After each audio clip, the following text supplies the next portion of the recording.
আমাদের একজন সাথী, তিনি আজকে রাম ভক্তদের উপর যিনি আক্রমণ করেছেন তাদের সঙ্গে হাত মিলিয়েছেন। এই অঞ্চলে, এই এলাকায় গ্রাম পঞ্চায়েতের অফিস উদ্বোধন হয়, সাংসদ অভিজিৎ গাঙ্গুলি ডাক পায় না, বিধায়ক শুভেন্দু অধিকারী ডাক পায় না, সহসভানেত্রী মমতা পাত্র ডাক পায় না, জেলা পরিষদ মেম্বার মামনি জানা ডাক পায় না। কিন্তু ডাক পায় তারা যারা রাম ভক্তদের উপর আক্রমণ করেছে, যারা রবীন মান্নার খুনের মামলায় 21 জন ভারতীয় জনতা পার্টির কর্মীকে 9 মাস ধরে জেল খাটিয়েছে, যারা সমর মাইতিকে, একজন তরুণ শিক্ষক বাদলবাবুর সুপুত্র, সন্ধ্যাবেলা গ্রাম পঞ্চায়েত অফিস থেকে ফেরার সময় খুন করেছিল, তাদের সঙ্গে গিয়ে হাত মিলিয়েছে। এত লোভ, অতি লোভে তাকে কি হয় আমি আর মুখে বলছি না, নাম আমি ধরছি না, সমাজদার কা ইশারাই কাফি আছে। এই দুটো অঞ্চলে মানুষজন, কর্মীরা আমাকে বলে আমার এটা হয়নি, ওটা হয়নি। এই দুটো অঞ্চলে মানুষজন বলে যে আমাদের এই কেসটা দেখা হয়নি। কিন্তু আপনারা শুনে রাখুন, এই দুটো অঞ্চলে বিধায়ক, সাংসদ, ব্লক নেতৃত্বকে উনি কাউকে ঢুকতে দেননি, কাউকে আসতে দেননি। এমনকি আজকে মিঠুন ভাই, গুরুপদ ভাই, পীযুষ ভাইরা দলীয় কর্মীদেরকে ধরে রাখার জন্য, পরিষেবার জন্য মিঠুনে নিজের জায়গায় অফিস করেছিল। আমরা তাকে চাপ দিয়ে দাদা হিসেবে ভাইকে বকাঝকা করে পর্যন্ত খুলিয়েছিলাম।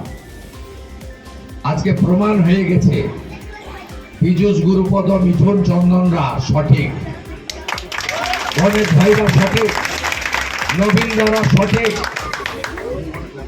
আজকে প্রমাণ হয়ে গেছে। আপনারা বিশ্বাস রাখুন, গোখরা সাহকে নিয়ে কোনো মানুষ ভর করে না।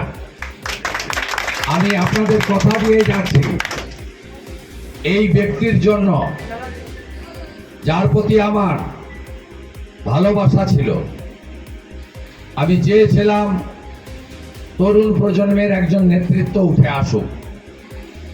তিনি যে কাজটি আমার সঙ্গে করেছেন, আমি বিচারের দায়িত্ব গণদেবতা জনতা জনার্দনকে দিয়ে গেলাম। আর আমি হিন্দু সনাতনে বিশ্বাস করি, মা অন্নপূর্ণাকে দিয়ে গেলাম, তিনি এর বিচার করবেন। আমি শুধু আপনাদেরকে অনুরোধ করব, আমি আবার আসবো ভূত পরিক্রমায়। আমি একটু সময়ে ভাগ করে দুটো অঞ্চলে ঘুরে নেওয়ার চেষ্টা করব, কারণ আমাকে অনেক গ্রামে উনি আসতে দেননি। আপনাকে আসতে হবে না, আমি সব দেখে নিচ্ছি। শুভেন্দু অধিকারী, দিব্যেন্দু অধিকারী, অভিজিৎ গাঙ্গুলি 5 কোটি টাকা এমপি ল্যাডে দিয়েছি দুটো অঞ্চলের জন্য। 5 বছরে এমএলএ ল্যাডে 60 লক্ষ টাকা দিয়েছি। নিবেদিতা বলছিল আমার মেয়ের চিকিৎসা কি হবে দাদা, উনি তো দিতেন। আমি বললাম নিবেদিতাকে, বোন তুমি জানতে না, এই দুটো অঞ্চলে কর্মীদের পাশে দাঁড়ানোর জন্য আমি একটা রাশি দিতাম। আমি যেহেতু নির্বাচন বিধি আছে, অ্যামাউন্ট অর্থের পরিমাণ বলতে পারছি না, ক্ষমা করবেন। ব্যক্তিগত আলোচনায় যখন আসবো বুঝে বলে দেবো। গৌরবী আমার আছে অবজারভার, তাকে দিয়ে বলে দেবো, সে জানিয়ে দিবে আপনাদের। আপনারা এই এলাকার দায়িত্ব নিলেন তো? ভবানীপুরেও আমি এই রাজ্যের সর্বনাশ করা মুখ্যমন্ত্রী মমতা ব্যানার্জিকে হারাবো। পঞ্চায়েত নির্মাণ থেকে শুরু থেকে একেবারে সমাপ্তি পর্যন্ত তার যে পরিকল্পনা যা যা ছিল এবং যা সেখানে ফান্ড ছিল, প্রতিটা আর্থিক বছরে কিছু না কিছু বরাদ্দ করতে করতে 12 বছর পর আমরা সম্পূর্ণ করেছি কাজটাই।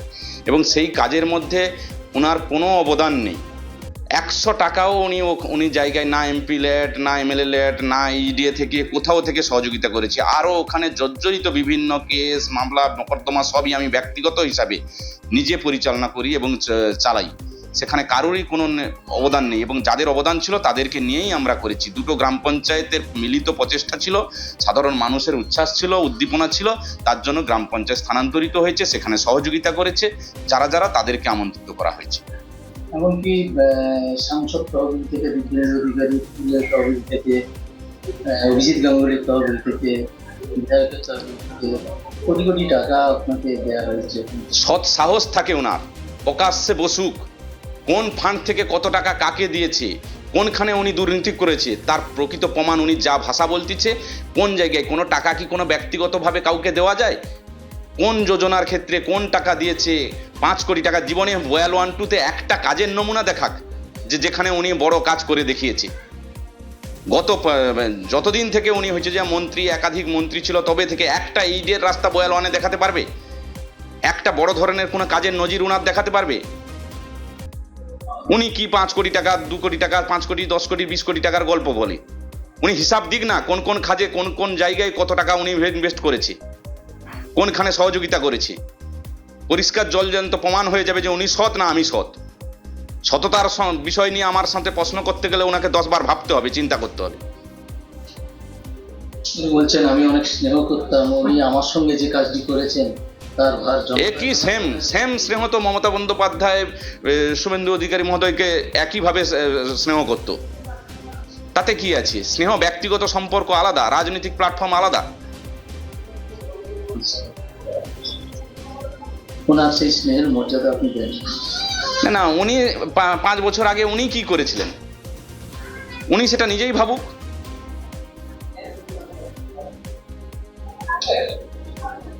উনিও ভোটের ক্ষেত্রে বলছেন জনতা জনার্দনই বিচার করবেন। দেখুন, রাজনীতিতে জনতাই শেষ কথা, জয় পরাজয় সাধারণ মানুষই স্থির করে। অবশ্যই আমি একেবারে 100% আশাবাদী যে আমরা জয়লাভ করতেছি, এ নিয়ে কোনো সন্দেহ নেই। একরকম আপনাকে বত্রিশ সাহেবের সঙ্গে তুলনা করে বলছেন যে আপনাকে অনেক বিশ্বাস করতেন, আপনাকে সেই জায়গায় তাকে ছেড়ে আপনি চলে এসছেন।